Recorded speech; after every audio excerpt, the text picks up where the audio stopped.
नमामि धन्वन्तरिमादिदेवं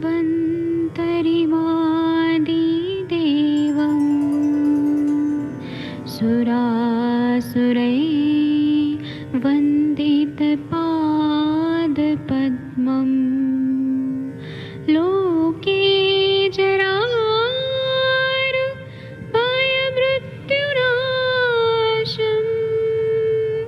दातारमीशं विविधौषधीनां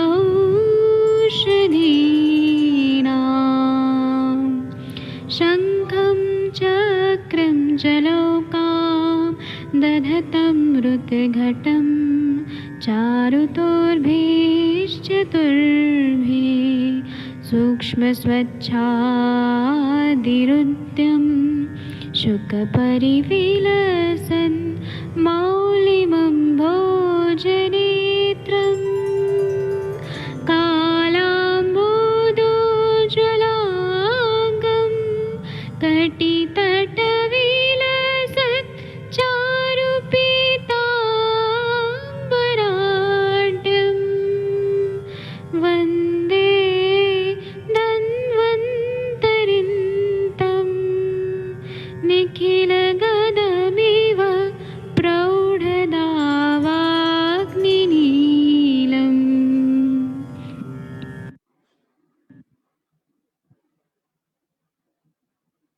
नमस्कार, सुप्रभात आप सभी को। भगवान धन्वंतरि की वंदना के उपरांत हमारा ये सबसे बेहतरीन सत्र शास्त्र वाचन का सत्र। चरक संहिता में कहीं लिखा है, मुझे सूत्र याद नहीं आ रहा है, कि शास्त्रों के विवेचन से आर्षशत्व डेवलप होता है। तो हम एक प्रकार से रसायन का सेवन कर रहे हैं। ये भी एक आचार रसायन है, प्रातःकाल शास्त्र का विवेचन करना। हमारे साथ यहाँ बहुत छोटे से लेकर बहुत वरिष्ठ चिकित्सक ज्वाइन करते हैं। हमारे साथ पंकज भारद्वाज ज्वाइन करते हैं। ये मैं बताऊं आपको, ये BAMS के स्टूडेंट हैं और अभी सेकेंड ईयर में है शायद ये, और मैं इनको पढ़ाता हूँ उस कॉलेज में।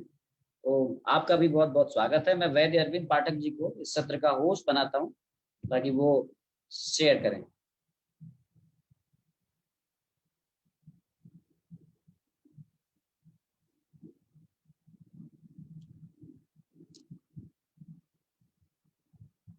जी नमस्कार वैद्य जी, कौन सा सूत्र पढ़ना है?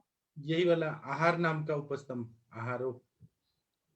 आहारो वर्णितस्त्र तत्र तत्र च वक्ष्यते। यहाँ आहार नामक उपस्तंभ के बारे में कहा गया है। शरीर को धारण करने में 3 उपस्तंभों का वर्णन है। उनमें पहला उपस्तंभ आहार है। यहाँ पर इसके पहले अष्टांग हृदय के ही सूत्र स्थान अध्याय 3 में और अष्टांग हृदय के ही सूत्र स्थान 5वें और 6ठे एवं 7वें अध्याय में यही वर्णन किया गया है और इसका यथास्थान वर्णन किया जाएगा आगे भी, ऐसा महर्षि कहते हैं। वक्तव्य में अन्न वे प्राणिनाम प्राण जगद अन्ने प्रतिष्ठितम तथा अन्नम वृत्तिकराणाम श्रेष्ठम। ये चरक संहिता सूत्र स्थान 25वें अध्याय के 40वें सूत्र में आया है। यानी कि अन्न जो है वो प्राणियों का प्राण है, यानी कि जो प्राण की संज्ञा इसे दी गई है। और जगद अन्ने प्रतिष्ठितम, सारा जो है जगत वो अन्न में प्रतिष्ठित होता है। अन्न को इतना महत्व दिया गया है। अन्नम वृत्तिकराणाम श्रेष्ठम, और अन्न की वृत्ति सबसे श्रेष्ठ वृत्ति है। और इष्ट वर्ण गंध रस स्पर्श विधि विहितम अन्नपानम प्राणिनाम प्राणी संज्ञाकानम प्राणामाक्षक्षदे कुशला प्रत्यक्ष फल दर्शनात्।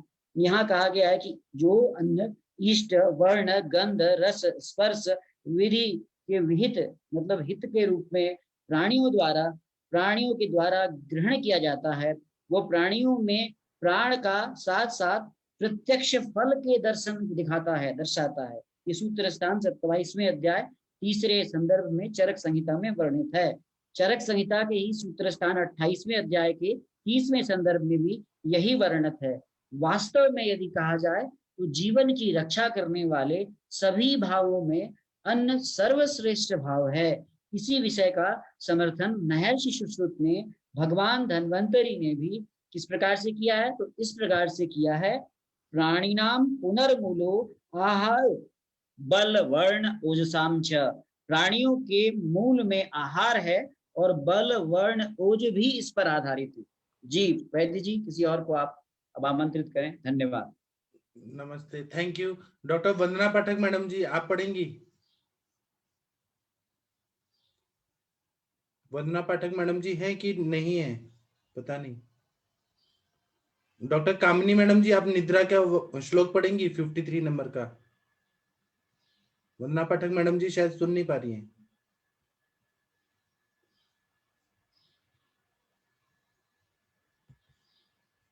कोई और पढ़ेगा? कामिनी मैडम जी, आप कृपया पढ़िए ना।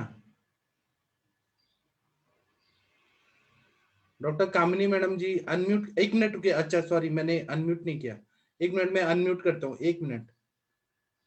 हाँ अभी देखिए अनम्यूट हो पा रहे हैं। हाँ, अनम्यूट नहीं हो रहा था, मैं इसलिए सॉरी सॉरी अनम्यूट ही नहीं हो रहा था। सॉरी। हाँ ठीक है, निद्रा का पढ़ते हैं। हाँ। निद्रा यत्तम सुखम दुखम पुष्टि कार्श्य बलाबलम वृषता क्लीबता ज्ञानम अज्ञानम जीवितम नच।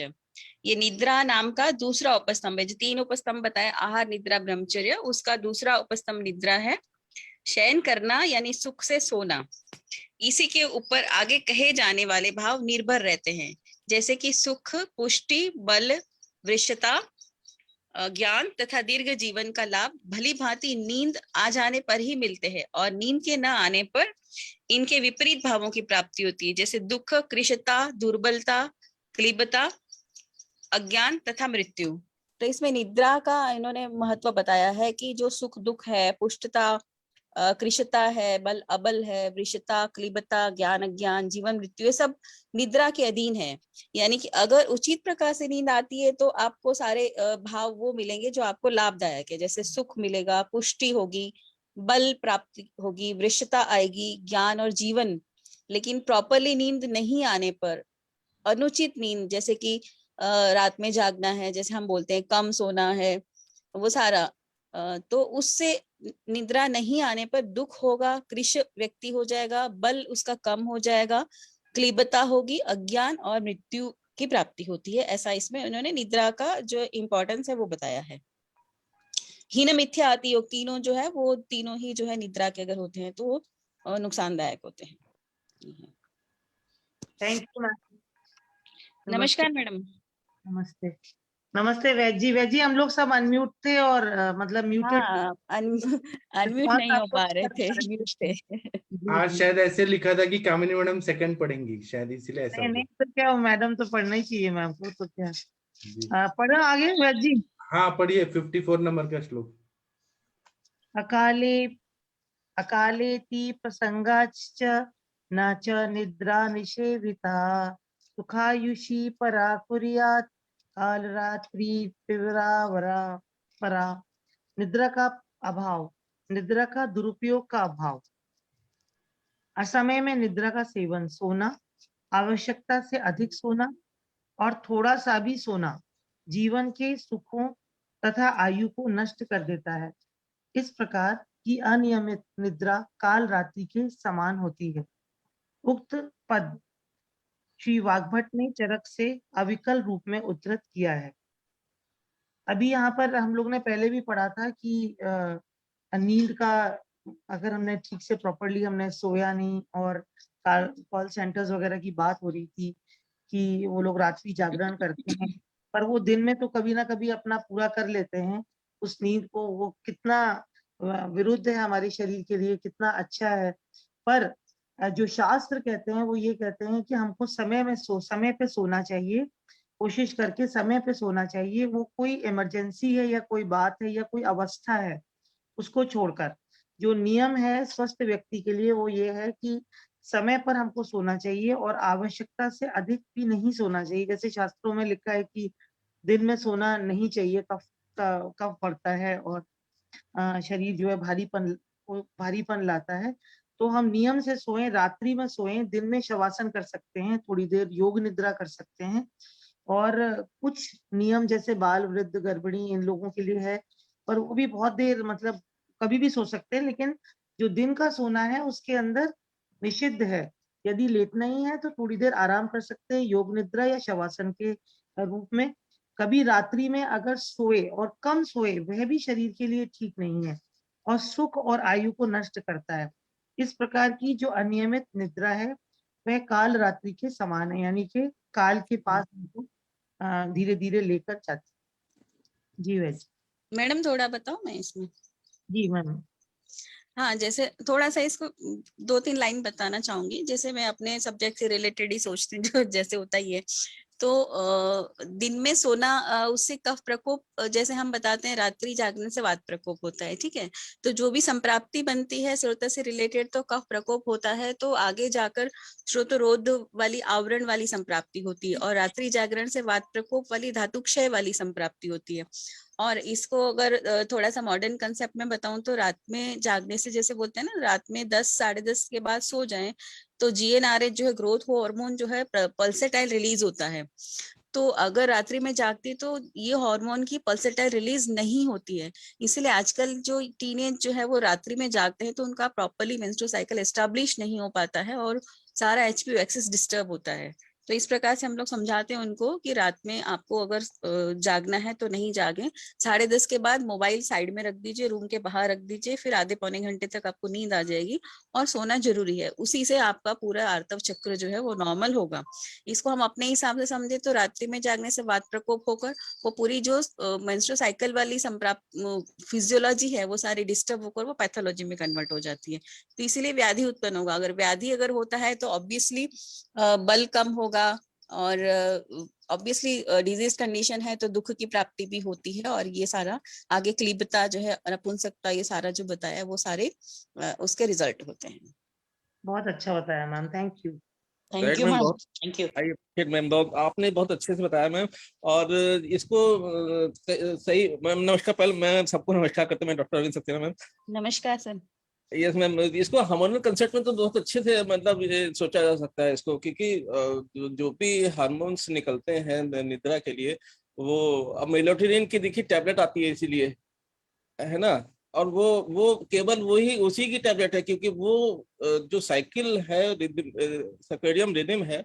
और अगर उसी को हम लोग कफ ले गए, उसी को हम लोगों ने कफ के हिसाब से सोचा है कि कफ अगर आपका मंद है या कफ विकृत है तो वो रज सत्व रज तम की तरफ, मतलब कुछ ऐसा बोला गया है। तो ये चीज तो और कफ को बोला भी गया है कि अगर कफ है तो आपका ग्रहण होगा। और ये तो इस तरह से अच्छा बोला गया कि अगर आपने डिस्टर्ब किया, रात्रि जागरण किया, तो आपको वात का क्षयात्मक या वात प्रकोप हो रहा है तो वो हर चीज क्षय करेगा। और इसीलिए वृद्धि और हास की तरफ, वृद्धि से हास की तरफ ले जाएगा। Right ma'am. हाँ, ये सर ऐसा है ना कि यथा पिंडे तथा ब्रह्मांडे वाली बात है ना, जैसे कि साइकिल चलता है सृष्टि में पूरा, जैसे दिन रात है, जो चंद्रमा की वृद्धि का होना घटना, फिर ऋतुओं का आना जाना, तो वैसे ही स्त्री के शरीर में इतना जल्दी होता है, एक ही महीने में सारे सर्कल घूम के फिर वहीं के वहीं पहुंच जाता है। तो पूरा सिकार्डियन रिदम जो है वो एक महीने में प्रॉपरली अपने टाइम में जो होना चाहिए वो होना चाहिए। और उस वो बेस्ड करती है आपकी रोज की चर्या के ऊपर, आपका आहार निद्रा ये सब के ऊपर। तो निद्रा का बहुत बड़ा इसमें रोल है। वो इसमें इसलिए मैंने बताया कि हम पेशेंट्स को भी ऐसे समझाते हैं, और सच में ही ऐसा होता है। आपकी जो प्रॉपरली रिदम है, जो जिस टाइम में कफ का संचय होना चाहिए, जिस टाइम में कफ एक्टिवेट होना चाहिए, पूरे साइकिल के हिसाब से वो चलता है। और वो सारा डिपेंड करता है ये आहार और निद्रा के ऊपर। ये है। जी, और किसी को कुछ बताना है क्या? नहीं तो आगे बढ़ते हैं। नमस्ते मैम, नमस्ते सभी लोग को। क्या मैडम? नमस्कार सर, मैं दो बातें बताना चाह रही थी जो कि उन्होंने चरक का दिया है ना, यहाँ रेफरेंस। तो चरक सूत्र स्थान में दो बातें आई हैं।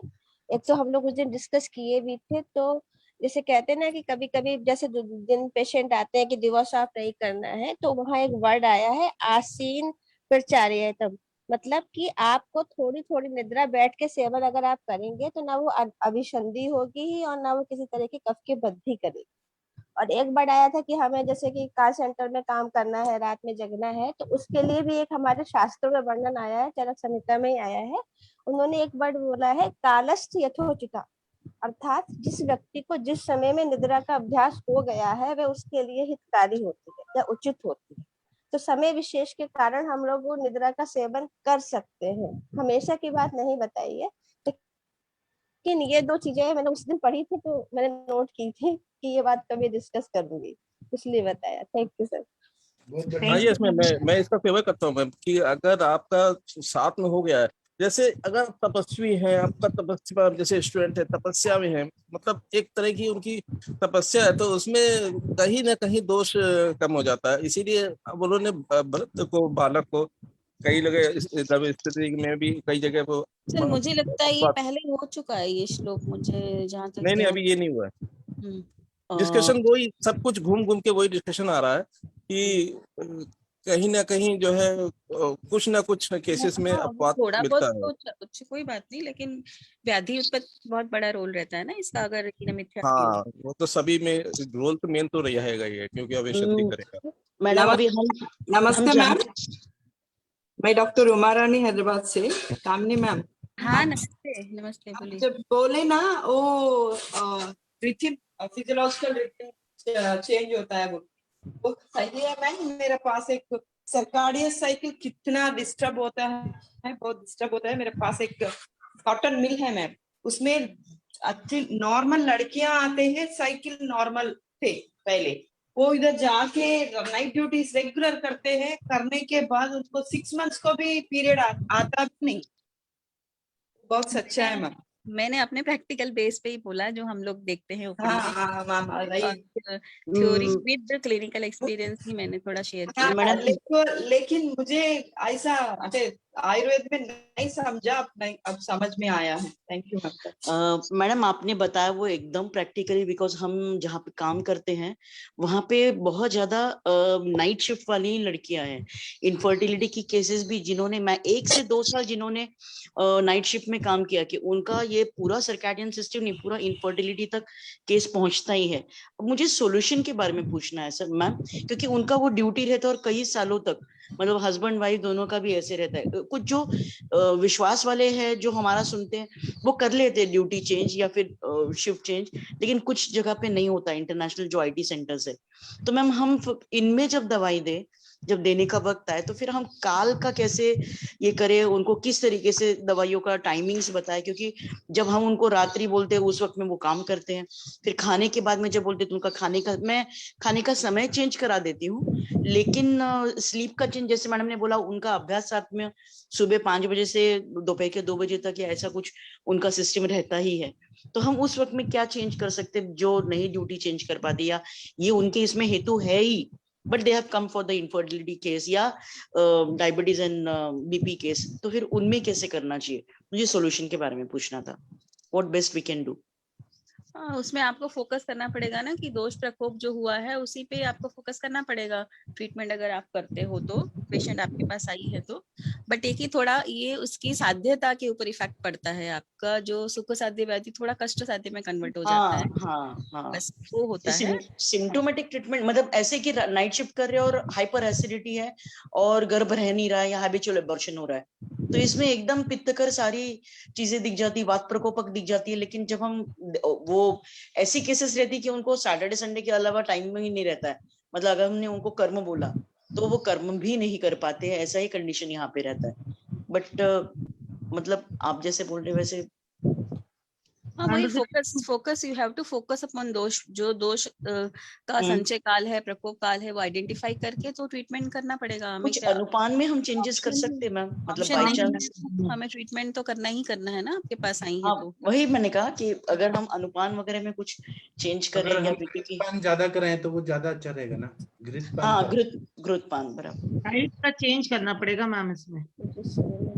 मैम जो नहीं कर पाते, सारा आईटी जोन ही है, उनकी सारी इंटरनेशनल कंपनीज नाइट में ही काम करती हैं। नहीं, डाइट बदल के जैसे घृतपान कराएं तो हाँ वात हाँ के ऊपर हम बराबर। लोग इसमें थोड़ा सा ना घृतपान नहीं करती तो जैसे सर अरविंद सर बताते हैं ना कई बार कि जरूरी नहीं है कि आप मेडिकेटेड घृत दो, उसके डाइट में घी बढ़ा दो, जैसे उसके दाल सब्जी में घी डलवा दो, ऐसे ही बराबर। सादा प्रकार घी, से भी। हाँ, हाँ, अच्छे का पान। इस हाँ। प्रकार से भी तो सर कराते हैं कि घृतपान वैसे भी करा सकते हो, डाइट में आप डलवा दो, खाने में डलवा दो, इस प्रकार से। और दिन में गुरु अभिसंधि आहार को बिल्कुल बंद करके और ऊपर वर्क करने वाली डाइट को इंट्रोड्यूस करते हैं, इसका भी फर्क पड़ेगा।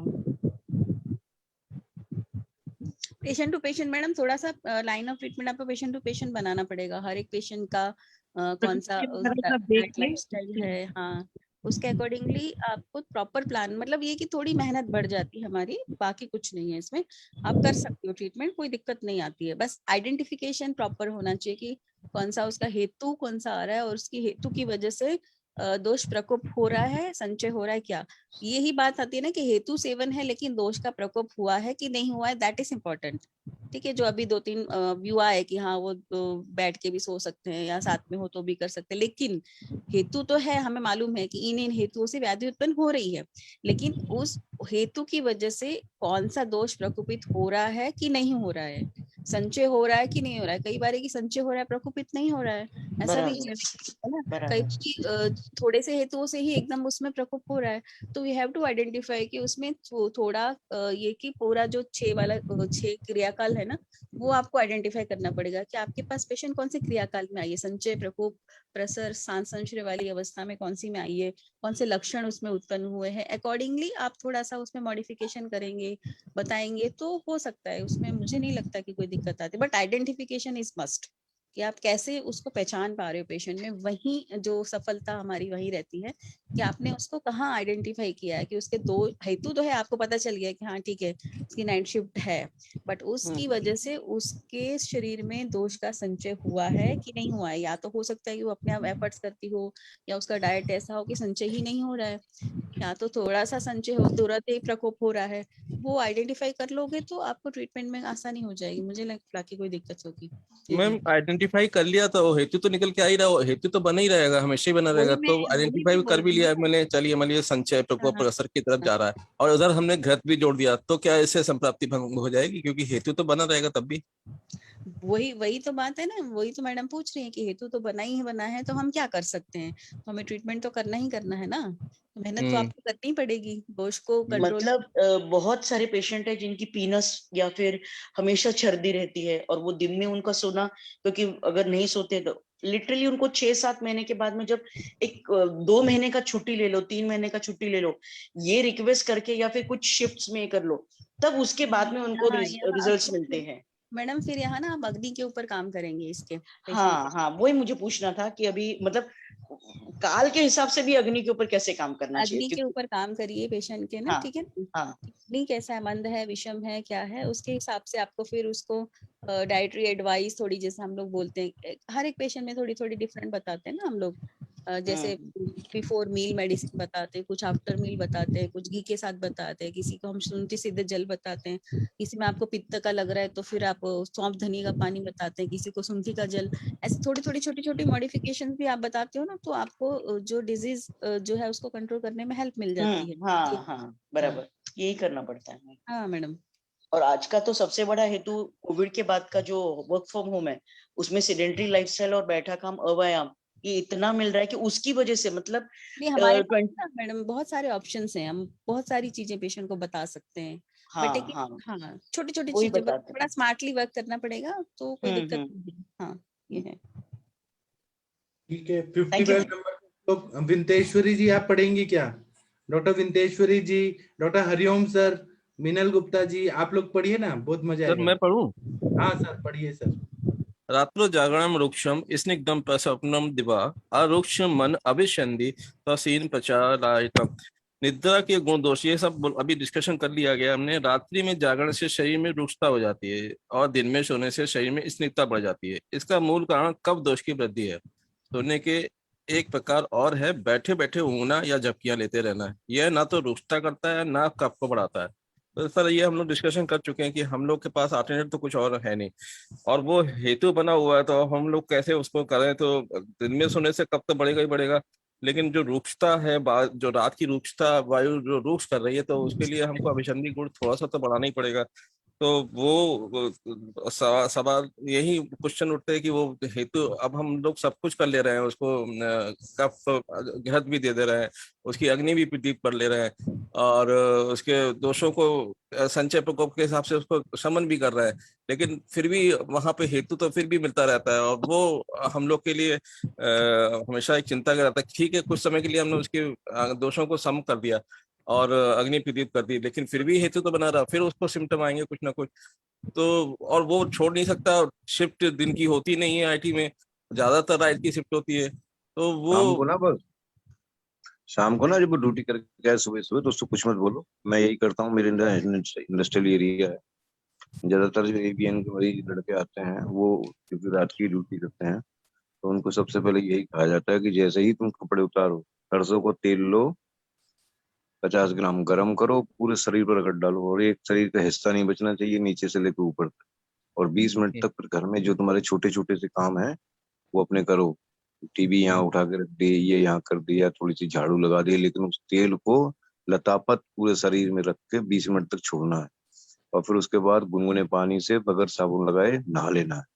और बहुत ज्यादा अगर कर सको तो शैम्पू ले लो, शैम्पू से हल्का सा कर लो, लेकिन सर के ऊपर गर्म पानी ही डालना है, हल्का सा इतना गर्म डालना है कि सर जो है सिक ना पाए, बाकी शरीर जो है गर्म पानी से पोंछ लो, उसके बाद अगर नहा लो। तो ये लगातार जब करेंगे, बिल्कुल एकदम रूटीन में जब वो ले लेगा, तो फिर रात में जगने से फिर उसको कोई दिक्कत नहीं। पहलवान लोग यही करते थे। पहलवान अपने शरीर पे तेल इसलिए नहीं लगाता था कि वो उसका शरीर कोई पकड़ लेगा, जब या पकड़ में नहीं आएगा या फिसल जाएगा, क्योंकि उस समय वायु प्रकोप होती, पूरे दिन पहलवानी करता था, तो वो तेल लगा के जाता था, और तेल पहलवान लोग लगाते थे बाद में। तो ये जो है वो करना चाहिए इसमें। बाकी स्निग्धता पैदा करने के लिए आपको कोई भी जो है, जैसे सौंफ के साथ में घी, उसको बता दें कि सौंफ के साथ में घी का इस्तेमाल करें। और घी कभी भी सब्जी में डाल के ना खाए, रोटी पे लगा के खाए। गरम सब्जी में घी नहीं पड़ना चाहिए, तो हल्की सी रोटी पे चुपड़े घी तब खाए, ठीक है। तो दो अपने हिसाब से जी अपने सर, हिसाब से जो है। बहुत अच्छा अनीता जी कुछ बताया, बोलना चाहती हैं? बहुत जी। अच्छा बताया सर आपने। लेकिन हम लोग तो डाल के जैसे खाते हैं घी, सब्जी में, साग में, सरसों के साग में डाल देते, दाल में डाल देते, खाते हैं, ऐसा उसमें नुकसान नहीं होता है सर? नहीं, नुकसान मैं नहीं कह रहा हूँ, मैं नुकसान को वही नहीं कह रहा हूँ कि इसमें नुकसान होगा या फायदा होगा। इसमें तो ये है कि मैंने उसको हल्की सी ठंडी रोटी पे घी लगाया, क्योंकि घी और गुरु गुण, गेहूं में गुरु गुण होता है, और स्निग्ध गुण दोनों जब साथ में जाएंगे तब फिर अच्छा होगा। गेहूं में गुरु गुण होता है, गुरु का मतलब प्रोटीन, प्रोटीन होती है, और उधर हमने लगा दिया सीधे उस पे बसा। अब ये जो है वो दोनों एक साथ में जाएंगे, तो उसको कुछ देर रखेंगे लगा। वाला तो चलो सही बताया आपने एकदम से। वायु ये तो जैसे सर ये बात हो सारी हो रही कि रोगी की बात नहीं हो रही, तो हमारे रूटीन स्वस्थ व्यक्ति की ही बात हो रही है ना, कि उसका अगर आहार निद्रा ब्रह्मचर्य जो सारे 3 उपस्तंभ है, उसमें अगर कहीं कहीं जो है क्या क्या हो सकता है, तो वो सही आपने बहुत अच्छा बताया कि रात्रि जागरण है तो एकदम से अभ्यंग करने से जितना थोड़ा बहुत, मतलब एकदम से तो थोड़ा कि एक ही रात जागने से बहुत ज्यादा वात प्रकोप होगा ऐसा तो नहीं है। एक दिन में तो नहीं। जितना थोड़ा वात प्रकोप हुआ उतना थोड़ा आप एकदम से अभ्यंग करेंगे तो अपने आप सम हो जाएगा। वो बिल्कुल सही बताया आपने सर, बहुत अच्छा। अभी मेरी 15 दिन में L2 में रात में ड्यूटी लगी थी, 8 बजे से 8 बजे तक 20 दिन की। तो मुझे 2-3 दिन कुछ नहीं हुआ था, लेकिन 2-3 दिन के बाद क्या हुआ था, शरीर में जो है मेरे को दर्द होना हल्का सा शुरू हो गया था।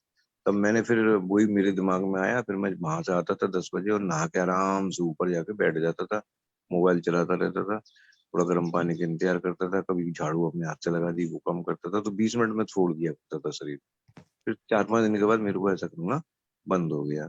फिर 10 दिन के बाद ड्यूटी खत्म हो गई, फिर दोबारा लगी, तो पहले दिन से ही मैंने शुरू कर दिया। तो ये सब जी। सही अनीता तरीका मैडम, है। बहुत अनीता अच्छा मैडम, हरिओम। अपना प्रैक्टिकल एक्सपीरियंस आपने शेयर किया, बहुत बहुत धन्यवाद बहुत हरिओम बहुत से। अच्छा तरीका है। प्रैक्टिकली फॉलो करने लायक है। जी। सर दिल्ली की मैडम, प्रणाम। हाँ दिल्ली सर की मैडम प्रणाम। जी, सर प्रणाम। मेरा एक आपसे प्रश्न है कि जो नमस्ते रात्रि मैडम। हेलो मैम कैसे हैं? गुड नमस्ते। मॉर्निंग। मेरा प्रश्न सर ये था कि जो रात्रि जागरण करेंगे उनकी वात वृद्धि होगी और वो दिन में सो गए तो उनका कफ का हुआ, तो उनका कोई बैलेंस नहीं हो गया क्या? अच्छा, बैलेंस कैसे होगा? सब पूरा सिस्टम ही खराब हो गया, अग्नि नहीं, मंद हो जाते प्रकोपित हैं। है। सुनो ना सर, मेरी बात सुनो।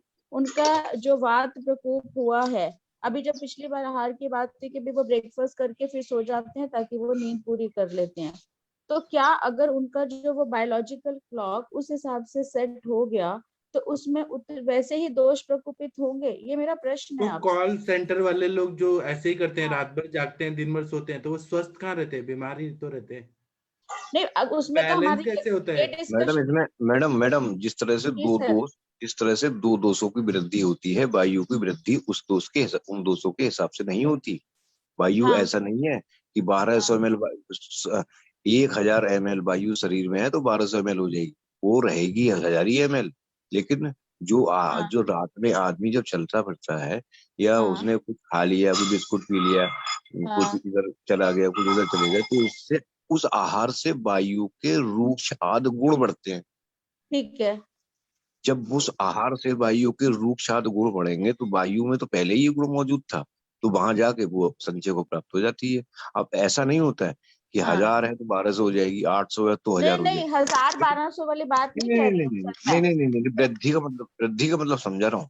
एक नहीं, स्थान पर उसने रूक्षादि गुणों को पैदा कर दिया उस आहार ने, हाँ हाँ किसी ठीक एक है, स्थान हो गया। और लेकिन वहां जब पर वो वो दिन संचय हो दिन में जब वो सोया और जब वहाँ कफ की वृद्धि हुई तो वो सारे कारण मिलके रोग उत्पत्ति करेंगे, ना कि बैलेंसिंग। गया। मेरा तो क्वेश्चन है सर आपसे, मेरा हाँ प्रश्न तो वो नहीं करेगी, है। वो वायु हाँ वायु ही करेगी। कब तो करेगा वो अपने हिसाब से करेगा, अगर वो बढ़ेगा तो वो अपने हिसाब से करेगा, लेकिन बैलेंस नहीं कर सकता। अच्छा ठीक है।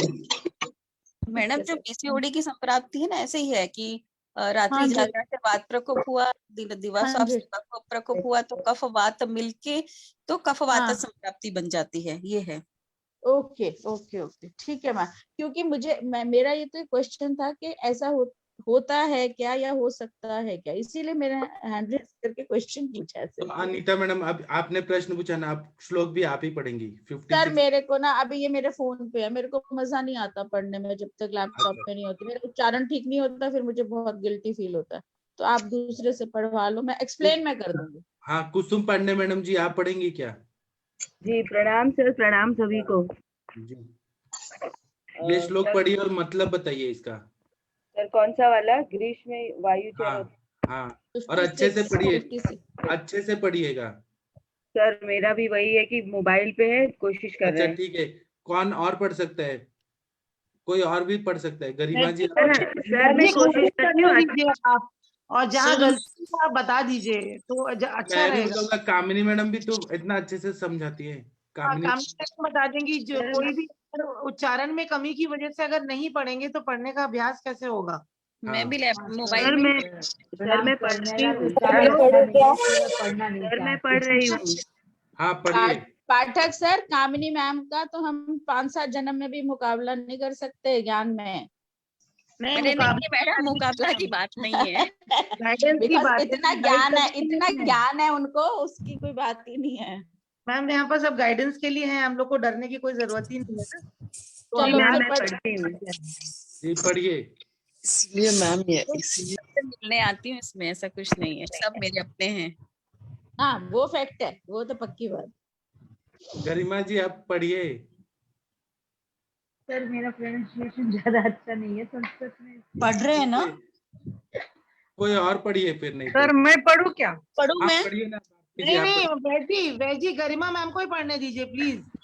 पढ़ने अब वो दीजिए। घबरा रही है तो क्या करें? नहीं, घबराने की कोई जरूरत नहीं, हम लोग सब अपने हैं, कोई दिक्कत नहीं। पढ़िए गरिमा मैम, आप अच्छा पढ़ेंगे। कोशिश करती हूँ सर मैम। हाँ हाँ पढ़िए। करो करो। ग्रीष्मे वायु चयादान रोक्ष रात्र अल्पभवात् दिवा स्वप्नो हितो अन्यस्मिन् कपित करो हिता मुक्ता तु भाष्ययाना दो मध्यस्त्री कर्माभि क्रोध शोक भय क्लांतान श्वास ही सारिणी बलाबल चीर छत शूल पीड़ितान अजीर्ण भय हित तोन्मतान दिवा स्वप्नो चिता नापि धातु साम्यं तथा वेश्या श्लेष्मा चांदनी पुष्यति। एक मिनट, कामिनी मैडम आप पढ़ेंगी क्या? आपके पीछे पीछे ये गरिमा मैडम पढ़ेंगी तो इनको कॉन्फिडेंस आ जाएगा। हाँ ठीक है ठीक है ठीक है हाँ ठीक है। और नहीं तो मैं तो सब लोग पढ़े, कामिनी मैडम पहले पढ़ेंगी, बाकी सब लोग पढ़े। ठीक है कामिनी मैडम आप पढ़िए, हम सब पीछे पढ़ते हैं आपके। अरे नहीं सर, हाँ नहीं नहीं मैम, ठीक है बहुत मजा आएगा, आप पहले हाँ। पढ़िए, हम सब पढ़ते हैं फिर। ठीक है। ग्रीष्मे वायु चया दान ग्रीष्मे वायु जया दाना रौक्ष्य रात्रे अल्पभावतः रोक्ष रात्रे अल्पभावतः दिवा स्वप्नो हितो अन्यस्मिन्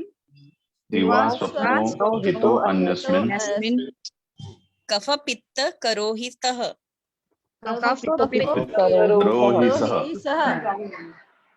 मुक्त्वा तु भाष्य यानाद्व अद्य स्त्री भार कर्मभिः क्रोध शोक भयैः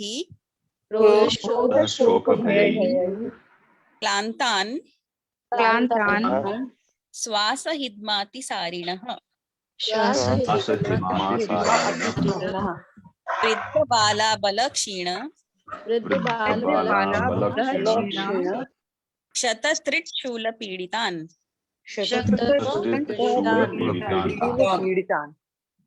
अजीर्ण्यभिहतोन्मत्तान् दिवा स्वप्नो चितानपि धातु साम्यं श्लेष्मा चाङ्गानि पश्यति श्लेष्मा चाङ्गानि पश्यति। Thank you. अब आप मेरे से पढ़ने को सिखाएंगे, आप कितना अच्छा से सिखा रही हैं। अरविंद सर, पता कैसे लग रहा है, जब पहले जमाने में क्या होता था ना, असगामिनी मैम पहाड़े याद कराते थे ना, मुझे भी वही याद आ रहा था। 2 दूनी 4 बिल्कुल ऐसे लग रहा है।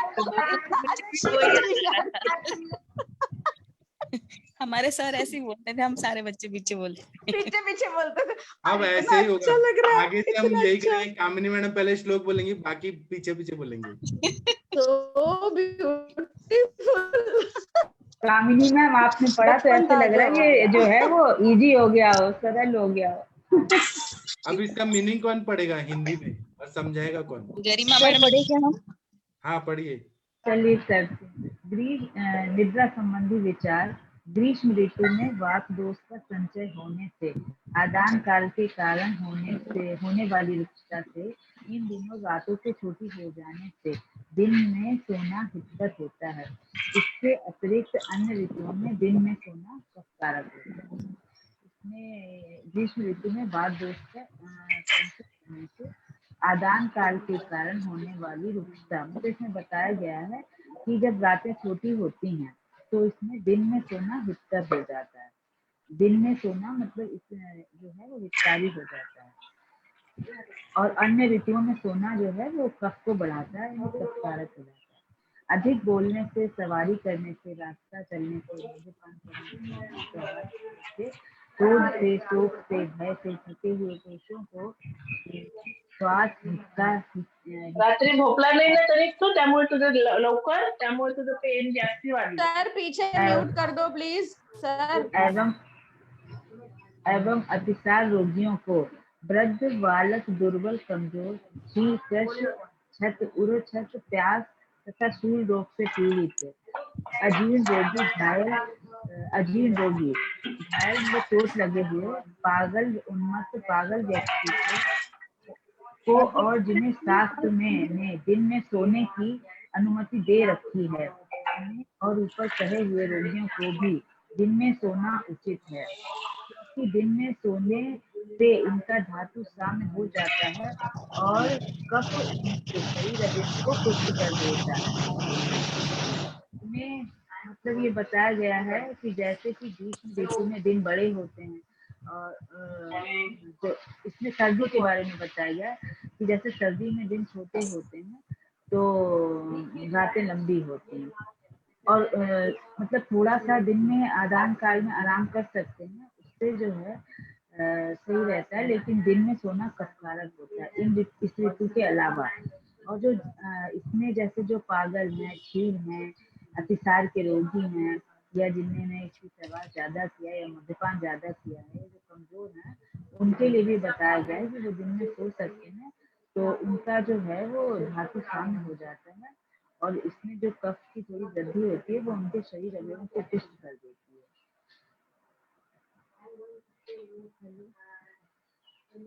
हेलो, हाँ, किसी को चर्चा करनी है तो करिए, अनम्यूट करके। इस पे चर्चा करनी है तो करिए। सर जो लास्ट वाली लाइन है यही मेरा प्रश्न था। देखो इनमें लास्ट हाँ लाइन में वही यही मैं बोला सोच रही थी कि अनीता मैम अभी यही बोल रही जी, थी मैंने कि जो है प्रश्न पूछा था वो यही है, तो अब मुझे इसी का एक्सप्लेनेशन चाहिए। यस सर, दीप्ति बताइए मैडम सर करेंगी। आप। दीप्ति मैडम आप आइए चर्चा में, आप बताइए इसको लास्ट लाइन को। हाँ, ये जो मैम पूछ रही है ना अनीता मैम, तो वैसा बैलेंस तो होता नहीं, लेकिन ग्रीष्म ऋतु में और एक संहिता में किधर मुझे याद आ रहा है कि रात में अगर आपका जागरण होता है तो उससे आधा टाइम आपने दिवा स्वाप लेना चाहिए, तो आपके दोष नहीं बढ़ेंगे। ऐसा कोई तो संहिता में है रेफरेंस, शायद अष्टांग संग्रह हेलो, में। लेकिन हाँ हेलो बाकी ऋतु हाँ में ऐसा नहीं करना मैंने भी चाहिए। पढ़ा ये, मैं हाँ, बिल्कुल उससे दीप्ति आधा मैम मैंने भी आपने पढ़ा था। यस, लेना चाहिए ताकि आपका हाँ प्रकोप नहीं होगा, ऐसा लिखा है। हाँ जी, यही बट मैं ऐसा इसीलिए नहीं मैंने करना वो प्रश्न। चाहिए। ग्रीष्म लेकिन मैम इसकी कंडीशन कितनी स्ट्रिक्ट है वो देखिए ना, जो तृषा वृद्ध उन्होंने स्पेसिफिक बराबर बताया। अगर वो उस स्पेसिफिक में बैठता है मैडम तभी वो ये दिवा स्वाप को अनुमति दी है। अगर इसके अलावा हमने गलती किया, उसका हेतु चल रहा है, उसका संप्राप्ति में वो ज्यादा दोष ऐड हो रहा है, अगर उसमें हमने बताया तो मैडम हमको ये गुण नहीं मिलेंगे। ये सिर्फ बराबर है। और specific- ये जो है ना सोना चाहिए दिन में, ये खाली स्वस्थ व्यक्ति के लिए है। अगर उसका रात्रि जागरण होता है तो उसने फिर दिन में उसके आधा सोना चाहिए, ये स्वस्थ व्यक्ति के लिए है। और रोगी के सिर्फ लिए यहाँ ग्रीष्म ऋतु, कंडीशन। सिर्फ ग्रीष्म यहाँ ऋतु। पर ना, यहाँ और श्रम नहीं लिखा गया है, श्रम नहीं हाँ लिखा जी, है इसमें, किसी क्या प्रकार नहीं का लिखा? श्रम श्रम। श्रम नहीं लिखा है। ये ध्यान रखने की जरूरत है कि श्रम जब करेगा आदमी तब उसे दिन में सोना ठीक नहीं है। यहाँ पर जो चीजें लिखी हैं वो बिल्कुल एकदम अलग टाइप से लिखी हैं। सर मेरा सर सवारी सर करना, देखो रास्ता आपका चलना। दोषों पे इतना सारा कमांड है, इसीलिए मैंने पूछा था कि जो सवारी तीनों पे दोष मैं है। बता देता हूँ, सवारी है, सवारी मैं बताता हूँ। पिछले जमाने में सर जब सवारी नहीं, आप सुनो मेरे प्रश्न सुनो कि आजकल जो बच्चे नौकरी करते हैं या जो काम करते हैं, ये कहीं मैंने भी शास्त्र में पढ़ा था, जैसे दीप्ति मैम ने बोला कि अगर उससे आधी नींद करते हैं तो दोष को प्रकोपित नहीं करता है। मेरा प्रश्न आपसे ये है हरिओम सर जी कि अगर कोई, अब वो नौकरी तो छोड़ नहीं देगा, उसका जीवन यापन का कार्य है वो, इस समय में ऐसा तो होगा नहीं। और आज की जो परिस्थितियां हैं, जहाँ ये आज के नौकरी का स्टाइल है कि आज का जो थोड़ा बहुत खान पान में हमारे को जो परिवर्तन देखने को मिलता है, अब वो नौकरी नहीं छोड़ता है तो उसके केस में क्या वो ठीक है, ये बात थी ना। और यहाँ उसके इन्होंने केस एंड में में कहा उसके केस में वही ठीक है जो सुबह के लिए आप जो है उसके शरीर पर तेल लगाएं, अगर वो श्रम करता है तो सर अगर रात उसकी में नींद अगर पूरी नहीं हुई तो उसको मानसिक विकार नहीं होंगे, क्योंकि वो नहीं सारा नींद रात तो काम पिछले करके आ रहा है, थके सारी हुआ रात तो काम। ये कोई भी कोऑपरेटिव हो, चाहे कोई मतलब कहना चाहिए नॉन कोऑपरेटिव हो, 12 घंटे से ज्यादा ड्यूटी नहीं होती है। अगर वो जानबूझ के नहीं सोता है तो हम क्या करें? सर यहाँ ना सर कभी कभी ऐसा के लिए नहीं बोला है, है, कभी कभी करने के लिए बोला है मैडम, रोज करने के लिए नहीं बोला है यहाँ पर। कभी तो कभी मैम अगर ऐसा हो जाता है तो आप ऐसे करके धातु साम्य कर सकते हैं, ये इन्होंने बोला है यहाँ पर। तो मैम जैसे हमारी डिस्कशन चल रही थी कि हम हमेशा के जॉब, लिए नहीं कि रोज ही आप जागो, रोज ही दिन में सो, वो नहीं हो सकता। मैम जॉब प्रोफाइल के Occasional। हिसाब से, जॉब प्रोफाइल में फिर कैसे उनको गाइड करना चाहिए मैम, फिर मेरे को ये एक्सप्लेन करें। मैम मैं कह रहा हूँ, एक मिनट मैं बोल रहा हूँ मैम, जॉब को ऐसे मॉडिफाई करना चाहिए ना जिसमें क्या है कि कंपनी तो अपना हित देखती है, वो अपने कर्मचारी का हित नहीं देख रही ना, उसका तो काम होना चाहिए, उसका होना चाहिए। और हमारा जो पुराने जमाने में हमारे यहाँ जो भी काम हुआ करते थे वो लोगों के हित को लेकर के रखा जाता था। आज की तरह ये कॉमर्शियल नहीं होता था मैम, उस जमाने में शास्त्र लिखे गए हैं, तो उनको लोगों को हित को ध्यान में रख करके तब करना चाहिए। अब फॉरेन कंट्री में बॉस तो बहुत नौकरी कुछ, थोड़ी छोड़ देगा, बॉस नौकरी थोड़ी छोड़ देगा, जीवन चलाना है। मैम नौकरी तो जीवन भी ऐसा रोगी जीवन लेकर के क्या करोगे आप? फिर आप ऐसे रोग नहीं, होते रहो, आप पीड़ित बात नहीं होते रहो। समझ रहे। नहीं सर, आपको नहीं, एनसीआर और इन रीजन में you can not get this thing because it is very tough to get jobs, it is very tough to do कि आप, क्योंकि जब आप नौकरी करते हैं, मोटे पैकेज लेते हैं, तो आपको घर उसके हिसाब से ही काम करना पड़ता है, आप उनके गुलाम होके ही जीते हैं। हाँ जी मैडम सिर्फ हेलो मैडम, हेलो ड्यूटी नहीं होती, हॉस्पिटल सेक्टर में भी ऐसे ही ड्यूटी होती है, तो क्या नहीं ये बात, हेलो बोलिए बोलिए। हॉस्पिटल में भी। नमस्ते मैडम। नहीं, अनीता मैडम जो कह रही है वो भी सवाल हमें तो हमेशा ही पड़ता है जब प्रैक्टिकली हम पेशेंट हैंडल हाँ करते जी, हैं। हाँ तो जी, ये हाँ जो जी। है ना, इसके लिए यही एक उपाय है कि सुबह आके, जैसे हरिओम सर बता रहे हैं, यदि पूरा अभ्यंग कर सकते हैं तो ठीक है, नहीं तो कम से कम पादाभ्यंग और शिरोभ्यंग करके उसको खाली पेट रात के जागरण से आधी नींद निकालना चाहिए। खाना खा के नहीं सोना चाहिए। खाना खा के नहीं सोना चाहिए। खाना खा के सोएंगे, खाना खा के सोएंगे तो कब बढ़ जाएगा और वो विकृत कब, वो क्या अब ऐसा है ना, उसमें साफ लिख रखा है ना कि अगर आप बैठे बैठे सो जाते हो, बैठे बैठे सो जाओ आप या बैठे फिर बैठे सो आधी जाते हो नींद तो निकालो। कोई वो नहीं होता है। तो इतना जो टाइम रात में मिल ही जाता है कि कम से कम 1 घंटे बैठ के आधी नींद बैठ के ही निकाल दो तो अच्छी बात है।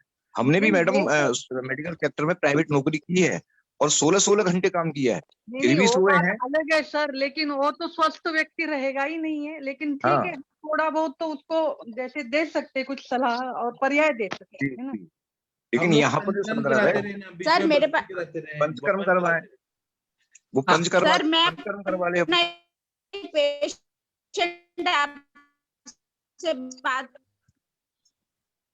आवाज सर मेरी हरिओम सर मेरी बात हो। हेलो, अब ठीक है? हेलो हेलो, अब आ रही है आवाज? इसमें तो आदान काल है पूरा, तो इसमें सिर्फ ग्रीष्म ऋतु कैसे रहेंगे? हेलो जी। हाँ जी सर, देखो 32 साल का लड़का है, वो जॉब करता है और अभी तो मैं सिर्फ ये प्रश्न पूछा कि जो रात को जागता है वो दिन में क्या करे।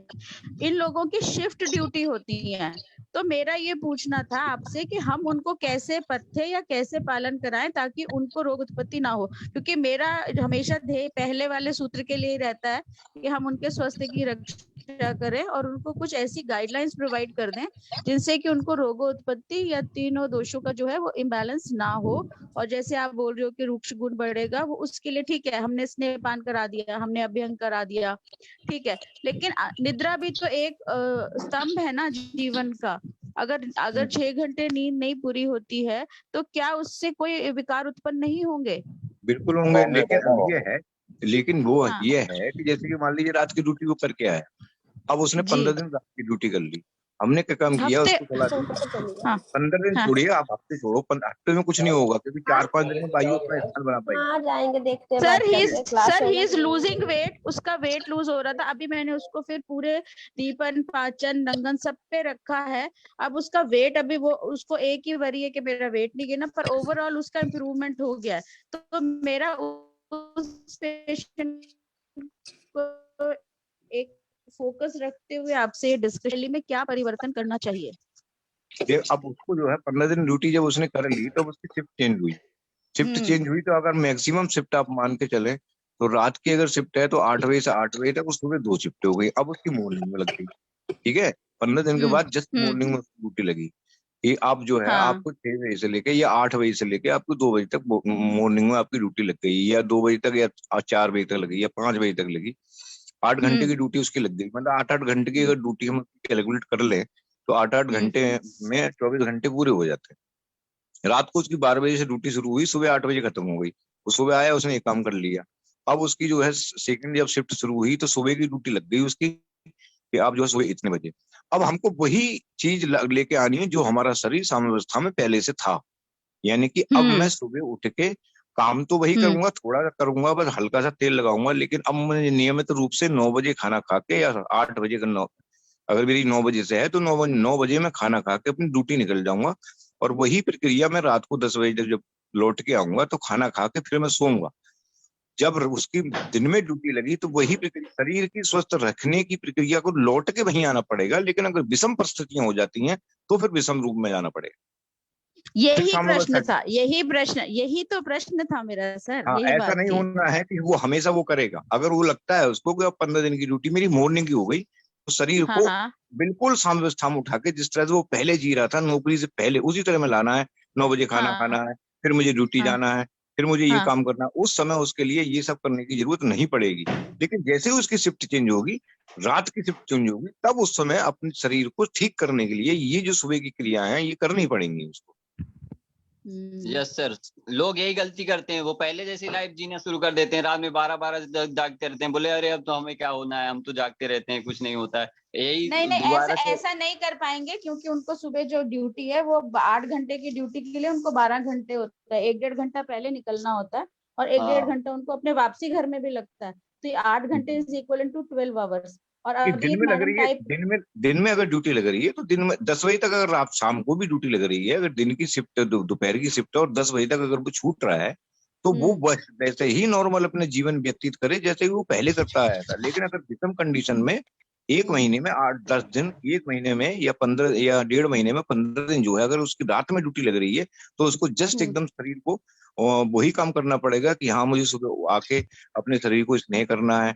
कभी कभी अगर लगता है कि 6 महीने ऐसे हुए तो एक बार पंचकर्म करा ले, ठीक है, 6 महीने में एक बार अपनी बॉडी का पूरा पंचकर्म करा ले, ताकि उसको सेक्टर में जीना है और कमाना है, खाना है, तो उसको विधिवत रूप से 15 दिन के कंपनी पैसा छुट्टी देती है तो वो एक्स्ट्रा छुट्टी ना ले, अपनी काटता चला जाए, वो रखता चला जाए, और जब लगे कि 6 महीने हो गए तो सीधे 15 दिन ले और किसी वैद्य के पास जाए, वो कहे कि मेरी जो मेन प्रोसेस है इस तरह से मेरा है, और मेन प्रोसेस जो आपको सही लगती है, जो उससे मैं स्वस्थ रहूं, वहां पंचकर्म करा ले, बस। Very good, thank you so much. इसमें मात्रा बस्ती भी पेशेंट को थोड़ा बोल सकते हैं हम लोग कि सिखा दें या कर, क्योंकि उनका अगर रेगुलर यही रूटीन चलने वाला है तो मात्रा बस्ती भी हेल्प करेगी।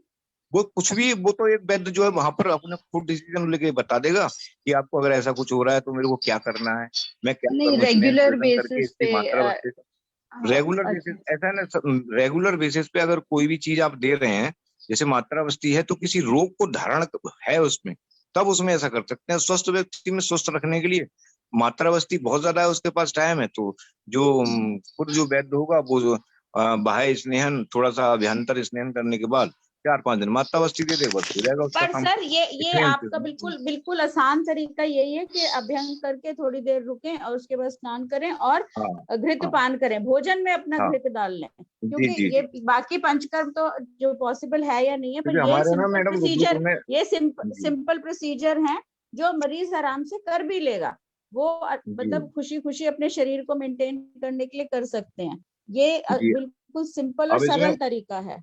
हाँ, अब इसमें सर ये लिखा है क्रोध शोक। अब क्रोध और शोक और भय, इसकी एक बड़ी अच्छी संप्राप्ति है कि किसी आदमी ने वो जब बाहर घर से निकल के गया और उसने वहां पर क्या हुआ कि एक जलता हुआ घर देख लिया कि घर में किसी की आग लग गई, वहां उसको भय उत्पन्न हुआ, भय उत्पन्न होके वो घर में क्षुब्ध आके बैठा और बैठने के बाद फिर उसको शोक हुआ।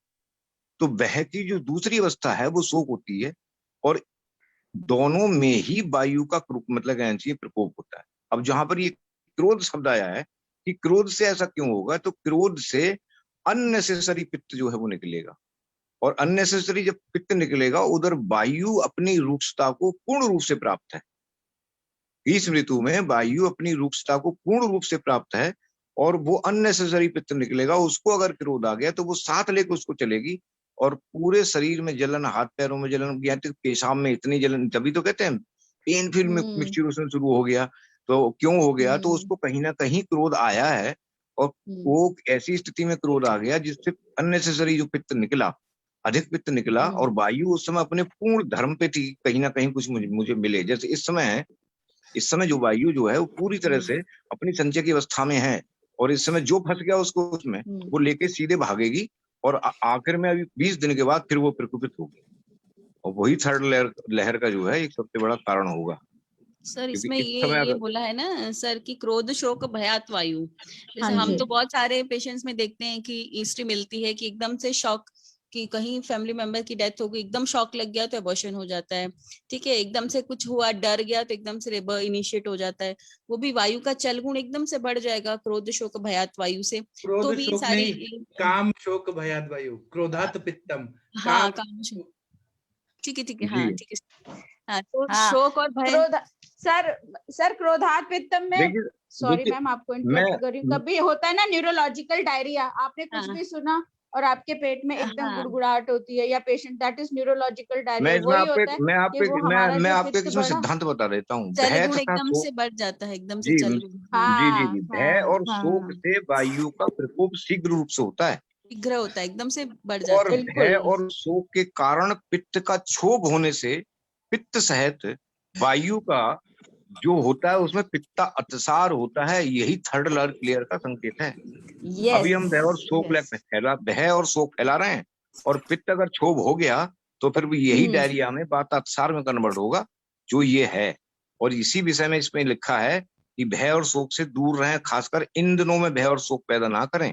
पित्त क्षोभ नहीं होना चाहिए, क्योंकि वायु भय और शोक से उधर प्रकोप को प्राप्त हो रही है, और उसने अगर पित्त का क्षोभ कर दिया तो पित्त सहित वो फिर बाहर निकलेगी, और पित्त का रास्ता है कि वो पित्ता अतिसार या वायु अतिसार, ये दोनों होने की पूर्ण रूप से संभावना रहेगी। बिल्कुल ठीक हुआ। तो इसको ऐसे आप समझिए कि वायु तो रुक्षता कर रही है, अब यहाँ अब कफ से अवसंधि हो रहा है, लेकिन आपने अभी बोला ना, अब इस समय संचित स्थिति में, ये भी आपने बहुत बढ़िया बोला, और वो ग्रीष्म ऋतु में संचित वायु वर्षा ऋतु में प्रकोपित होगी, लेकिन वर्षा ऋतु में पित्त का संचय शुरू हो जाता है। तो वो जो पित्त का संचय है वो अपना काम करेगा, क्योंकि सारी औषधियों में, द्रवों में, इवन खान पान में भी पित्त का संचय तो साफ, पित्त का संचय तो तभी काम करेगा जब वायु प्रकोपित होगी। हम वायु को ही शांत रखेंगे, पित्त का भी संचय हो जाए। अगर इसको अलग देख के चले, ऋतु के हिसाब से अलग देख के चले, तो वो ऋतु के हिसाब से जो यहाँ पे हाईलाइट किया गया है कि ग्रीष्म में वात का संचय, वर्षा में पित्त का संचय, तो ये अगर इसको जोड़ तो रहे हैं आप, सही जोड़ लो, लेकिन वो नेचुरल वे में हो रहा है। सर मैं ये जोड़ नहीं रहा हूँ, मैं जोड़ नहीं रहा हूँ, ये सिद्धांत आपको अतिसार जो प्रवाह का अध्याय है चरक संहिता में, उसमें स्पष्ट लिखा है। मैं अपनी तरफ से नहीं जोड़ रहा हूँ। नहीं, हम लोग इसको रात्रि वायु से जोड़ रहे हैं डिस्कशन में। मैं ये कह रहा हूँ कि ये तो सही बोल रहे हैं आप, लेकिन साथ साथ हम लोग ऋतु काल को भी देखते हुए चले, क्योंकि ऋतु काल में भी तो वो चीज हो रही है। तो ये ऋतु काल तो है, तभी तो मैं कह रहा हूँ कि इस समय जो है ये ऋतु काल है उसके वायु के संचय का। इस समय अगर भय और कोट पैदा कर दिया तो वायु पहले से ही तैयार बैठी है, और आपने उसको एक कारण दे दिया उसको, भय और शोक, उससे वो और ज्यादा शीघ्र प्रकोपित हो जाएगी। जो में लिखा है शीघ्र प्रकोपित होगी, और भय और शोक के कारण अगर उसने पित्त का क्षोभ करना शुरू कर दिया तो वो पित्त सहित अतिसारों को पैदा करेगी। तो सर यहाँ पे फिर इन्होंने स्पेशल बच्चों के लिए क्यों बोला है? तो ये फिर बच्चों के लिए स्पेशली क्यों बोल रहे हैं? क्योंकि ज्यादा तो देखो वृद्ध है, वृद्ध है, बालक है, इसमें बालकों में हमेशा जो है वो बालक की अवस्था में जो उनकी अवस्था होती है वो कफ की ही होती है, ठीक है? नहीं सर, आप तो ये कह रहे हो ना कि भाई जो पित्त है उसका रेचन होगा, इसलिए अतिसार को माना जा रहा है कि थर्ड वेव में अतिसार होगा, या अभी कुछ कल परसों में मैम ने भी बोला कि छर्दी होगी, छर्दी और ये मतलब जिसको गैस्ट्रोइंटेस्टाइनल सिम्टम्स कहते हैं कि लूज मोशन और डायरिया। आप ये कह रहे हो कि भाई पित्त की वजह से और वो जो है अतिसार होगा, परंतु जो ये बालकों के लिए ही क्यों वो पर्टिकुलरली कह रहे हैं? क्या ये जैविक है इसलिए? मतलब नहीं, ये एक सिंपल डिस्कशन है सर। इसमें ये वो कह रहे होंगे बालकों के लिए, नहीं देखिए वो कह रहे हैं बालकों के लिए, हमने बालकों के लिए नहीं कहा। अच्छा, थर्ड लेयर कही मैंने बालकों के लिए नहीं कहा है। मैडम मैडम सुनिए मैडम, इसमें ना क्या कहा है, थोड़े से पहले इन्होंने कुछ कर्म ऐसे बताए कि ऐसे ऐसे कर्म करते हैं तो आपको सोने की अनुमति है, फिर अवस्थाएं बताइए, फिर रोग बताए हैं, ऐसे क्रम से बताए हैं। जैसे कुछ कर्म ऐसे करते हो, जैसे एकदम से आप सवारी करते एकदम रास्ता चल के आए हो तो आप थके हुए हो तो आप सो सकते हो, है ना। शोक भय से पीड़ित है तो आप अगर सोते हो तो आपको सांत्वना मिलती है, तो आपका दिमाग से जो सारा भय शोक जो है सोने से निकल जाता है, सो जाओगे तो शांत मन हो जाएगा, ठीक है ना, ये है। और फिर दूसरी अवस्था बताई कि वृद्ध और बालक जो उसमें वैसे ही बल कम है तो सो सकते हैं, सोने से भी बल प्राप्ति होती है ना, तो ये पर्पज है यहाँ पर कि बच्चों को सुला सकते हो, जिनकी एज हो गई है वो सो सकते हैं, कोई बात नहीं, उसमें वैसे भी बल की आवश्यकता है तो कोई दिक्कत नहीं होती है, ये है। और उसे अगला फिर यही बोला है कि दुर्बल व्यक्ति जो है उसको भी सोने की अनुमति है। फिर धीरे धीरे आगे बढ़ते हुए उन्होंने फिर व्याधि के ऊपर आ गए हैं, ठीक है ना, कि अजीर्ण है कि उन्मत्त है, ऐसे ऐसे तो उनको अनुमति दे दी है कि सो सकते हैं। जी मैम, थैंक यू। पर मेरा हरिओम सर से जो थर्ड वेव के रिगार्डिंग बात थी, ये तो ठीक है मैम जो आपने एक्सप्लेन किया, it is well explained, but third wave जो सर कह रहे हैं ना उसके बारे में बात थी। हाँ, थर्ड वेव में ऐसा है कि मैंने कभी ये नहीं कहा उसमें कि थर्ड वेव में बच्चे, मैं तो अपनी संप्राप्ति बता रहा हूँ कि जो शोक अत्सार जो हम पैदा कर रहे हैं या जो आजकल हम टीवी देख रहे हैं वो सबसे बहुत एकदम मतलब एक उससे शोक भी हो रहा है, और बड़ों को भी हो रहा है। बच्चे तो नहीं समझ रहे हैं शोक वो, लेकिन वो बराबर में अगर कहीं वही तो हाँ बराबर में अगर कहीं ऐसा कुछ हो गया तो वो भी एकदम सदमे में आएंगे। कितना भी मतलब अगर वो अच्छा समझदार है तो वो भी एकदम सदमे में आ जाएगा कि मेरे पास में ऐसा कुछ हो गया, तो उसको भी कहीं ना कहीं शोक जो है थोड़ा सा ग्रसित करेगा। वो घंटे 4 घंटे को सोचे ये बात अलग है, वो 4 घंटे के बाद दिमाग से निकाल ले चलो ठीक हो गया चला गया कोई नहीं बहुत धुंध कटा, लेकिन उसके दिमाग में कहीं ना कहीं होगा मम्मी पापा या ये सब वो ये कैसे हो रहा है क्या हो रहा है, तो वो भी कहीं डिस्कशन तो होएगी घर में, या टीवी में चल रहा है तो इफेक्ट हम तो लोग बताएंगे भी वहां जा रहे हैं उनके साथ ऐसा ऐसा हो गया। सर मेरे वो प्रश्न का जवाब दो। ये आयुर्वेदिक कॉन्सेप्ट तो हमारा हो गया, पर जो ये बोलते हैं तो क्या ये जैविक है? क्योंकि अभी जो क्लेम हो रहा है कि चाइना से आया और मैडम मैं और आप कुछ भी इसमें नहीं बोल सकते। आप बोल सकते हो लेकिन मैं कुछ नहीं बोल सकता, क्योंकि नहीं सर मैं भी नहीं बोलूंगी। आप मना करोगे तो मैं भी नहीं बोलूंगी। मैं भी नहीं बोलूंगी, क्या जरूरत है। पर मतलब देखो ये जिज्ञासा है, ये संभाषा है। देखिए संभाषा है ना, तो जिज्ञासा है। डॉक्टर को एक दवाई लिखने की आप मतलब अनुमति ना दे कोई भी, ठीक है, तो बोलने की तो होगी नहीं। ऑन एयर है मालूम है मुझे मालूम है, लेकिन ये सिर्फ पूछा जा रहा था कि भाई क्या वो कारण है, क्योंकि अगर मौसम परिवर्तन में सामान्य व्याधियां होती थी और वो क्योरेबल हो जाती थी सिंपल तरीके से, तो ये मेरा यहाँ पे नहीं है कि ये संभाषा ऑन एयर है। मेरे तो जितने भी ऑन एयर आए वेबिनार सबसे पूछा, बट मुझे कोई संतोष का मतलब आंसर नहीं मिला। तो हरिओम सर ज्ञानी है, नहीं वो दे सकते हैं, लेकिन वो करें क्या? वो मजबूर इसलिए ही है कि आप उनसे अगर स्पेशली बात करो या मैं आपसे जो है स्पेशली बात करूं या अरविंद सर किसी को स्पेशली बात करें वो बता सकते हैं, लेकिन ये सोशल मीडिया है, इसमें क्या होगा कि हम आप टीवी पे देखो कोई आयुर्वेदिक डॉक्टर डिबेट में बैठाते हैं ये लोग नहीं बैठाते हैं सर, कभी कभी, लेकिन जब वो निकल जाता है कोविड की आखिरी लहर जब आई, आखिरी समय जो आया तब इन्होंने बैठाना शुरू किया। चलो ठीक है सर, हम इस बात को तो यही जैविक वाले को खत्म करते हैं, अगले में बढ़ते हैं। हेलो मैम, हेलो मैम, नमस्ते सबको। एक recently I have read a article that a news in the paper that Diva Swapna in half an hour or an hour per day increases the capacity of work. हम तो स्वास्थ्य में दिवा स्वप्न दिन जो है बोलते हैं, फिर कैसा कोरिलेट करना है ये मुझे समझ में नहीं आया। हाँ मेरा यही प्रश्न शुरू से चल रहा है, लेकिन वो पावर नैप ठीक है, लेकिन यही बात हमारे शास्त्रों में लिखी है कि अगर कार्य के अनुसार, और क्योंकि उस वक्त तो कॉल सेंटर नहीं थे, उस वक्त तो जीवन शैली ऐसी नहीं थी, और हम स्वस्थ मनुष्य की बात कर रहे हैं, तो हमारा यहाँ ध्येय जो मेरा सर से पूछने का पर्पस था वो यही था कि आज के काल में हम बैलेंस करके अपने स्वस्थ से स्वस्थ रक्षणम को किस प्रकार कायम रखें ताकि हम समाज में अपने आयुर्वेदिक चिकित्सक होने के कर्तव्य को पूर्णतः निभा सकें। यही प्रश्न को लेकर से चली थी। और आपका अभियान वाला बात तो सुनिए, अरे मैम उनकी बात तो सुनिए जो डॉक्टर साहब वही बोल रही थी, वो देखिए उनका पॉइंट तो देखिए कितना सही पॉइंट उठाया उन्होंने। मैम आप दोबारा बोलिए। हाँ अभी देखिए कितना उनका जेन्युइन पॉइंट है, पहले उनकी बात तो सुनिए। वो मैंने भी पढ़ा है, वो मैंने भी पढ़ा है, लेकिन वो भी तो यही कह रही है कि रिसर्च हुई है कि आधा घंटा सोना उचित है। हाँ मैं पहले सुन तो लीजिए उनको, देखिए उनका बात सुनिए। हाँ sir, I have read in the paper that a study came out that half an hour or 1 hour of Diva Swapna, like afternoon nap, increases the capacity of capacity to work. हम तो वो read, they conducted a study in Arogya people, like Swasthya people, healthy people. Then how to correlate? हम तो दिवा स्वप्न contra indicated करते हैं स्वास्थ्य में. How to correlate this? नहीं, पर हम ऋतु के अनुसार तो करते हैं। ऋतु नहीं मैम, ऋतु नहीं, ऐसा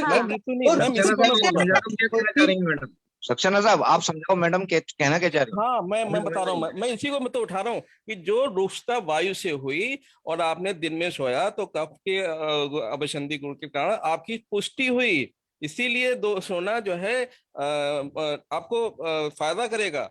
यही तो सर पहला मेरा प्रश्न यही था। मेरी अरे मेरा प्रश्न यही से तो शुरू हुआ। हेलो सर, रूक्षता जो हमारा स्वाभाविक कफ है वो कैसे शांत कर देगी जब तक और वहां पर जो रूक्षता हो रही है वो पहले से ही कफ के टुकड़ों को खत्म करके तब हो रही है। आप ये क्यों नहीं समझ रहे हैं? उसने कफ के स्निग्ध गुणों को खत्म करके रूक्षता पैदा करी है, तो स्निग्ध गुणों को जब खत्म हो रहा है अब उसको समझने की कोशिश ये कफ बढ़ेगा तो मैं एक मिनट मैं अब सर उसको हरिओम सर आप उसको कंपनसेट कैसे करेंगे? कंपनसेट छोड़िए आप नहीं, जो है मतलब जो रूक्षता ने कफ को शांत कर दिया, कफ को छीन कर दिया, तो अब उसको कफ को आपको साम अवस्था में लाना तो क्या करेंगे आप? कफ को साम अवस्था में लाना है तो घी तेल का प्रयोग करेंगे।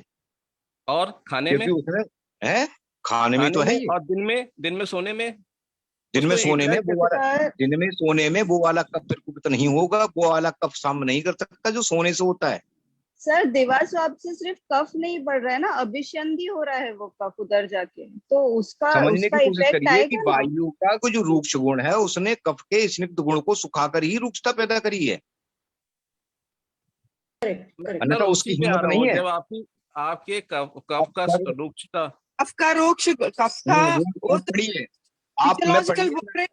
नहीं करता, इसको पढ़िए कि वायु का रूक्ष गुण किस स्थितियों में रूक्ष होता है। मैं धातु साम की तरफ जा रहा हूँ सर, मैं धातु पुष्टि की तरफ जा रहा हूँ। मैं रूक्ष गुण और शीत गुण, मैं अगर धातुएं दूषित ठीक हो गई है, एक बात मेरी सुनिए 1 मिनट में सुनिए। एक डिलीवरी होनी है गांव में, उसको बहुत गरीब आदमी है, ठीक है, वो नर्स आई और उसने देखा और उसने कहा ऐसा करो तुम इसको हॉस्पिटल ले जाओ। उन्होंने क्या काम किया, उसको लड़िया में, लड़िया जानते हैं जो 2 बैलों से चलती है, उस लड़िया में उसको लेडीज को डाला, या ट्रैक्टर में ट्राली में पीछे जो है उसको डाल दिया, और 4-5 औरतें उसके साथ में ही। पता लगी वो 1 किलोमीटर गई और 1-2 किलोमीटर जाने के बाद उसकी जो डिलीवरी जो है वो उस लड़िया के अंदर ही हो गई। क्यों? आखिर वायु बढ़ के कारण इसलिए उसने लिखा है कि सवारी पे चलने से वायु बढ़ जाती है। जिस आदमी को सुस्ती आ रही है खाने के बाद, उसको बोल दो तुमने खाना खा लिया, जरा जाइए फटाफट मोटरसाइकिल चले जाओ या पैदल चले जाओ, वहां तक चले जाओ, 15 किलोमीटर मोटरसाइकिल से जाओ और मोटरसाइकिल जाने के बाद लौट के आ जाओ, फटाफट ये काम करके लाओ, और फिर उससे को तुम सो जाओ, कहेगा मेरे को नींद नहीं आ रही है। चलने से वायु बढ़ गई और उसने फटाफट अपनी पूरी मेटाबॉलिज्म कर डाली। ये चीजें हम जब बाहर निकलते हैं, मुझे पता है कि जब ये चीजें काउंट करता हूँ, गाड़ी में बैठा, मुझे पहले सुस्ती आती थी, मैं फट से खाना खा के निकल जाता था, और 25 किलोमीटर जब गाड़ी चलाई मैंने तो वहां जाकर बिल्कुल एकदम स्वस्थ, यानी कि लेटने बैठने की कोई इच्छा नहीं कर रही, अब ठीक हो गया। अभी आप कुछ देर पहले कह रहे थे कि तुरंत नहीं बढ़ेगी, अब 4-5 दिन के बाद मुझे ये आने सिम्टम शुरू हुए, अभी आप बोल रहे हो तुरंत बढ़ गई। देखिए सर, एक चीज बताऊं, मैं आपको वो चीज बता रहा हूँ कि वायु किन, मतलब देखिए इसमें लिखा है शीघ्र रूप से बढ़ती है, भय अत शोक से शीघ्र रूप से। आपने बोला था कि मेरी ड्यूटी में, चलिए मुझे था 5 दिन के बाद फिर मैंने जो है उसको सिम्टम आने शुरू। एक चीज बताऊं, कोई भी आहार शरीर के अंदर जाएगा तो वो 1 दिन में अपनी रूक्षता को पैदा नहीं कर सकता। तो फिर आपने कैसे कह दिया कि तुरंत ही उसकी वायु बढ़ गई? तो 1 मिनट, अरे बोलने से, इसमें क्या है, अधिक बोलने से, मैंने एक बार उसमें कहा भी था लेक्चर में कि बोलने वाला जो आदमी है उसका होने का ऑस ओपन हो गया और इसलिए हो गई डिलीवरी। अब सर एक चीज है ना कि जो चीज हम शास्त्र को एकदम पकड़ के अगर उसको उल्टा करने की कोशिश करेंगे, नहीं मैं एक बात कह रहा हूँ, तो शास्त्र बेकार है फिर। तो शास्त्र में जो लिखा है डिलीवरी वाले पोर्शन सर, डिलीवरी वाले पार्ट में, हेलो सक्सेना सर, आइए सर, मैं सुन डिलीवरी वाले पार्ट में अलग अलग कॉन्सेप्ट रहेगा और जो नॉर्मल जीवन दिनचर्या है उसमें अलग कॉन्सेप्ट रहेगा सर। जी वहाँ दोनों चीजों की, हाँ वहाँ अलग है। मैं यही तो कह रहा हूँ कि वो तुरंत वायु का कार्य, वहाँ वायु का कार्य गर्भ को निकालना ही था, हाँ इसलिए वो निकला और वो उसने काम किया। जी मैडम, अगर मैं नहीं कहना चाहता, मैं नहीं सर शास्त्र में ही वर्णन है, मूढ़गर्भ चिकित्सा जो ऑब्स्टेट्रिक लेबर है उसमें ही बताया है, इस प्रकार के गड्ढों में डाल के ऐसे उबड़-खाबड़ ले जाती हो तो डिलीवरी हो जाती है, लिखा है प्रैक्टिकल रेफरेंस। हमने तो क्या आंख में देखा, हमने कराया है, गाँव में प्रैक्टिस करते थे तो अपने कंपाउंडर से ट्राली लेके आइए जरा इसको, और ट्राली लेकर लड़के से कहते थे भागला 1 किलोमीटर, पता लगी वो लौट के जब तक आई तब तक उसकी वहीं पर ट्राली में ही डिलीवरी हो गई, उसको उठा के डाल दिया बेड पे अंदर ले जाके, ले तेरा काम हो गया। बोल डॉक्टर साहब ये क्या किया आपने? पैसे दो, फटाफट निकलो जल्दी से। सर हमारे यहाँ पे जो बस्ती करने आते हैं, मात्रा बस्ती या फिर जिनके पास में समय नहीं, वो जो बाइक पे जाते हैं उनको हमेशा उपद्रव के चांसेस रहते हैं, क्योंकि वो ट्रैवल करके जाते हैं, तो उनके अंदर वो रिजल्ट्स नहीं मिलते हैं। वो पोजीशन गलत हो जाती है, वो हाँ। पोजीशन एब्जॉर्प्शन भी नहीं होगा ना प्रॉपर। स्पेसिफिकली एसी वाली कार। वो वायु उदावत को प्राप्त होती है, क्योंकि पोजीशन गलत हो गई, वायु उदावत को प्राप्त हो जाती है ऊपर जाके, फिर वो और ज्यादा परेशानी करती है, इसलिए लिटाल के ले जाओ। नहीं, इवन जो कार में जाते हैं विद एसी या फिर उनको अगर उनमें भी दिक्कत है, मतलब भले वो बाइक पे नहीं जा रहे हैं तो भी कुछ लोग उसमें से ऑप्शन निकाल लेते हैं कि काफी दूर से आते हैं तो 1 घंटा 1.5 घंटा ट्रैवल करना है, तो वो एसी में जाते हैं, उनमें भी ये दिखता है। तो एसी में तो देखिए, तो एसी में जाएंगे तो एसी में वायु का जब शीत गुण बढ़ जाएगा तो स्तंभन पैदा कर देगा। ये दिखता है, वायु का जब शीत गुण बढ़ेगा तो स्तंभन पैदा करेगा, और स्तंभन पैदा कर देगा तो पूरे शरीर में स्तंभ कर देगा, तो वहां पर अनुरिता मैम ज्यादा कंक्लूजन निकलना चाहिए क्या? नमस्ते सभी, नमस्ते सभी को। बोलिए ना मैम, बोलिए ना मैम। नमस्ते सर। हमें कितनी देर कम से कम पेशेंट को रेस्ट के लिए बोलने के बाद मैं यही बोल रही थी, कितना देर हमें उसे बोलना चाहिए कम से कम? जी डॉक्टर मीनल, मैं यही बता रही थी कि जो मात्रा बस्ती का कॉन्सेप्ट है, ज्यादातर आप सुनिए कि अरविंद पाठक सर ये बोलते हैं कि खाना खाने के बाद जब सोने से पहले थोड़ी देर पेशेंट को आप टीच कर दीजिए, उसको बता दीजिए वो मात्रा बस्ती ले ले, ताकि उसका प्रभाव उसको पूर्णतः मिले, और जब वो रात को 6 घंटे सोता है तो उसका एब्जॉर्प्शन भी प्रॉपर हो, और जो उसके जितने भी द्रव्य हमने डाले हैं वो उसके हर सेल को पोषित करके उसका पूरा प्रभाव दें। क्योंकि जैसे वैसे तो एक श्लोक आया है कि भाई आप मात्रा बस्ती ऐसी है कि आप उसके बाद चाहे घोड़ा की सवारी भी करिए, एक ही श्लोक है मात्रा बस्ती के दौरान में, परंतु ऐसा संभव है नहीं। और ऐसा है कि और एक दिन निगम सर ने भी बोला था कि मात्रा बस्ती में ऐसे कर सकते हैं, परंतु एब्जॉर्प्शन प्रॉपर नहीं होगा और बैठने से वो निकलेगा ही निकलेगा, तो मैम इसीलिए रिजल्ट नहीं मिल कर दें। हाँ, घर जी, एक बार आप उनको टीच करिए, एक बार आप उनको अपने कैबिन में अपने चेंबर में टीच कर दीजिए, और उसके बाद भी आप उसको 45 मिनट्स लिटा के रखेंगे और फिर भेजेंगे। कामिनी मैम ठीक बता रही हूँ मैं? हेलो, हाँ जी बिल्कुल बिल्कुल मैम, यही होता है ना कि 45 मिनट्स पहले उसको एक बार टीच कर दिया, फिर वो घर में सोने से पहले ले तो प्रभाव ज्यादा मिलता है उसका। ऐसा मैंने तो ऐसे ही पढ़ा। कामिनी मैडम को ऑफिस भी जाना है। अच्छा ठीक है मैम, चलो नहाओ दो, ब्रेकफास्ट करो, बढ़िया बढ़िया। नहा लेती हूँ, सुबह ही नहा लेती हूँ मैडम मैं। अरे वाह, असली आयुर्वेदाचार्य तो मैम है। वेरी गुड मैम, इसका मतलब मैं कम से कम ये कि एक ही बार अपने यहाँ दूं और उसके बाद उसे घर के लिए ही इंस्ट्रक्ट कर दूं तो ही इफेक्ट आएगा। जी मैम, हमेशा अरविंद पाठक सर यही बताते हैं कि रात को सोने से पहले, भोजन के उपरांत मरीज को बताइए तो उसका मात्रा बस्ती का प्रभाव ज्यादा मिलता है। ज्यादातर आप देखना जब भी बता रहे होते हैं तो यही बता रहे होते हैं। पाठक सर सही बता रही हूँ क्या? सही है। कामिनी मैडम को ऑफिस जाना है। अच्छा, कामिनी मैम तो कोई बात नहीं। कामिनी मैम सर को पेशेंट देखने जाना है, सर वो बता नहीं रहे हैं। आपके कंधे पे रख रहे हैं, बंद करते हैं। कल मिलेंगे फिर सब लोग। ठीक है सर, प्रणाम सर। प्रणाम मैम। प्रणाम मैम, प्रणाम प्रणाम सभी वैद्यों को, प्रणाम सभी को। नमस्ते, सर को नमस्ते।